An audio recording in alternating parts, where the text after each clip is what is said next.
नमस्कार दोस्तों, top trending study channel पर आपका स्वागत है। आज है 22 नवंबर 2024। इस वीडियो में हम साइंस के इंपॉर्टेंट क्वेश्चनों को देखेंगे। रेलवे के जितने भी एग्जाम होने वाले हैं अभी, चाहे वो असिस्टेंट लोको पायलट का एग्जाम हो, आरपीएफ का एग्जाम हो, NTPC, technician, JE, group D, सभी के लिए बहुत इंपॉर्टेंट वीडियो है। यह अपने क्रम में 6वीं वीडियो है। इससे पहले हम 5 वीडियो बना चुके हैं। यदि आपने वो वीडियो नहीं देखी है, आप उनको जरूर देखें। सभी इंपॉर्टेंट क्वेश्चन है, बार बार जो परीक्षाओं में पूछे जाते हैं वो क्वेश्चन मैंने इसमें लिए हैं। शुरू करते हैं।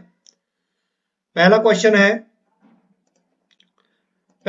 है निम्नलिखित में से कौन सा संघ एनेलिडा का उदाहरण है। एनेलिडा का, इनमें से संघ एनेलिडा का कौन सा उदाहरण है। ऑप्शन डी सही है, केंचुआ। ऑप्शन डी सही है, केंचुआ। नेक्स्ट क्वेश्चन है निम्नलिखित में से कौन सा ब्रायोफाइटा का एक सामान्य प्रकार है। निम्नलिखित में से कौन सा ब्रायोफाइटा का एक सामान्य प्रकार है। ऑप्शन डी सही है, मर्चेटिया। मर्चेटिया। नेक्स्ट, किस खनिज अम्लिक विटामिन की कमी से गर्दन की ग्रंथियां सूजी हुई दिखाई देती हैं। सॉरी, ग्रंथियां। किस खनिज अम्लिक विटामिन की कमी से गर्दन की ग्रंथियां सूजी हुई दिखाई देती हैं। ऑप्शन बी सही है, आयोडीन की कमी से। नेक्स्ट क्वेश्चन है श्वसन के संबंध में निम्नलिखित में से कौन सा सही है। पहला है नियमित पारंपरिक सांस लेने के व्यायाम से फेफड़ों की अधिक हवा लेने की क्षमता बढ़ सकती है। सेकंड है सांस लेने के दौरान पसलियां ऊपर और बाहर की ओर गति करती हैं और डायाफ्राम नीचे की ओर गति करता है। तो इन दोनों में से कौन सा सही है वो आपको बताना है। ऑप्शन बी सही है, फर्स्ट और सेकंड दोनों सही हैं। दोनों सही हो जाएंगे तो ऑप्शन बी पर हम टिक करेंगे। अगला क्वेश्चन है पेशीय ऊतक 3 प्रकार की होती हैं। निम्नलिखित में से कौन उनमें से एक नहीं है। निम्नलिखित में से उनमें से कौन उनमें से एक नहीं है। ऑप्शन डी सही है, सेसमोइड। सेसमोइड। अगला क्वेश्चन है राहुल बेरी बेरी से पीड़ित है। बेरी बेरी जो रोग होता है उससे पीड़ित है। उसे किसकी कमी से ये रोग हुआ है ये आपको बताना है। तो विटामिन बी1 की कमी से बेरी बेरी रोग होता है, तो हम ऑप्शन डी को टिक करेंगे। अगला क्वेश्चन है पादप कोशिकाएं जंतु कोशिकाओं से भिन्न होती हैं क्योंकि उनमें कोशिका झिल्ली के चारों ओर एक अतिरिक्त परत होती है जिसे डैश कहा जाता है। तो यहाँ जो खाली स्थान है, यहाँ क्या आएगा चार ऑप्शनों में से। इसमें से कोशिका भित्ति, ऑप्शन डी सही हो जाएगा, कोशिका भित्ति। पादप कोशिकाएं जंतु कोशिकाओं से भिन्न होती हैं क्योंकि उनमें कोशिका झिल्ली के चारों ओर एक अतिरिक्त परत होती है जिसे कोशिका भित्ति कहा जाता है। अगला क्वेश्चन है डैश रासायनिक प्रक्रिया है जिसमें एक प्राणी की कोशिकाओं की जीवित अवस्था को नियंत्रित करने में विभिन्न प्रकार की रासायनिक अभिक्रियाएं शामिल होती हैं। ऑप्शन बी सही है, उपापचय। यहाँ जो खाली स्थान है यहाँ क्या आएगा, उपापचय। रासायनिक प्रक्रिया है जिसमें एक प्राणी की कोशिकाओं की जीवित अवस्था को नियंत्रित करने में विभिन्न प्रकार की रासायनिक अभिक्रियाएं शामिल होती हैं। अगला क्वेश्चन है मानव रक्त का पीएच मान पूछा है, बहुत इंपॉर्टेंट है। ऑप्शन ए सही है, 7.4 होता है, 7.4। अगला क्वेश्चन है निम्नलिखित में से कौन सा संयोजी ऊतक का एक प्रकार है। आपसे पूछा गया है निम्नलिखित में से कौन सा संयोजी ऊतक का एक प्रकार है।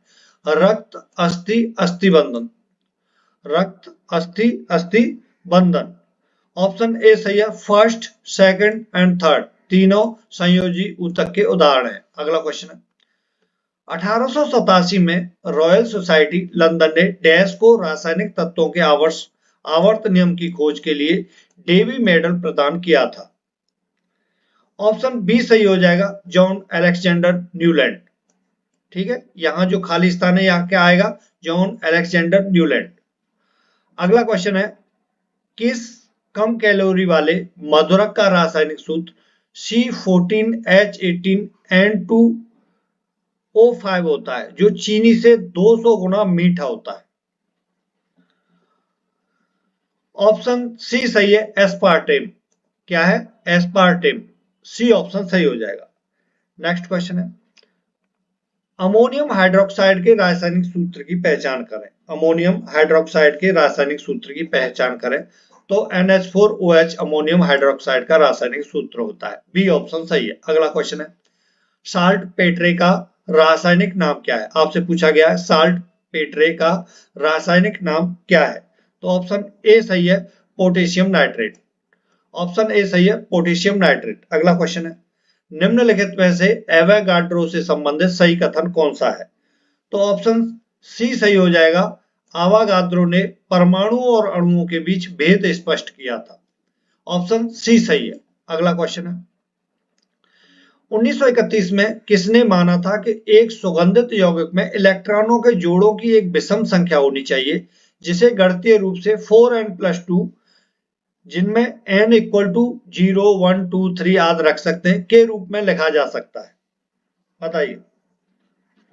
ऑप्शन सी सही हो जाएगा, एरिच हकल ने। एरिच हकल। अगला क्वेश्चन है, AEV डे चान कोर्टोइस ने किस वर्ष ऑक्सीजन के वजन के अनुरूप 16 इकाई की परिधि वाले एक बेलन के परतः तत्वों का रेखांकन करके परमाणु भार द्वारा तत्वों को विन्यासित किया था। ऑप्शन ए सही है, 1862 में, 1862 ईस्वी में। अगला क्वेश्चन है, टाइटेनियम की द्रव्यमान संख्या आपसे पूछी गई है। टाइटेनियम की द्रव्यमान संख्या कितनी होती है, 47.78। ऑप्शन सी सही हो जाएगा, 47.78। अगला क्वेश्चन है, IUPAC पद्धति के अनुसार OH समूह के लिए प्रत्यय क्या है। ऑप्शन बी सही है, ओल्स। अगला क्वेश्चन है, निम्नलिखित में से किसे प्लास्टर ऑफ पेरिस के नाम से जाना जाता है। प्लास्टर ऑफ पेरिस के नाम से जो 4 ऑप्शन दे रखे हैं इनमें से किसे जाना जाता है। तो ऑप्शन ए सही है, 2CaSO4H2O। अगला क्वेश्चन है, प्रतिरोध का एसआई मात्रक आपसे पूछा गया है। प्रतिरोध का एसआई मात्रक होता है ओम। सी ऑप्शन सही हो जाएगा। अगला क्वेश्चन है दोस्तों, निम्नलिखित में से किस उपकरण का उपयोग प्रत्यावर्ती धारा को दिष्ट धारा में परिवर्तित करने के लिए किया जाता है। वेरी वेरी इंपॉर्टेंट क्वेश्चन है। ऑप्शन सी सही है, संधारित्र का। संधारित्र का नहीं, दिष्टकारी का बी नहीं होगा, इसका सी ऑप्शन सही है। निम्नलिखित में से किस उपकरण का उपयोग प्रत्यावर्ती धारा को दिष्ट धारा में परिवर्तित करने के लिए किया जाता है। तो दिष्ट धारा रेक्टिफायर का है ना, सी ऑप्शन सही है। अगला क्वेश्चन है, ठोस से गैसीय माध्यम में जाते समय ध्वनि की चाल क्या होती है। ठोस से गैसीय माध्यम में जाते समय ध्वनि की चाल घटती है, घट जाती है। ऑप्शन डी सही है। अगला क्वेश्चन है, इनमें से कौन सी तरंगे मनुष्य के लिए श्रव्य होती हैं। इनमें से कौन सी तरंगे मनुष्य के लिए श्रव्य होती हैं। तो 20 हर्ट्ज से 20,000 हर्ट्ज के बीच की आवृत्ति रेंज वाली होती है। ऑप्शन सी सही है। अगला क्वेश्चन है, किसी अन्य कमरे में बात कर रहे लोगों की बातें हमें ध्वनि तरंगों के डैश के कारण सुनाई देती हैं। तो ऑप्शन बी सही हो जाएगा, विवर्तन के कारण सुनाई देती हैं।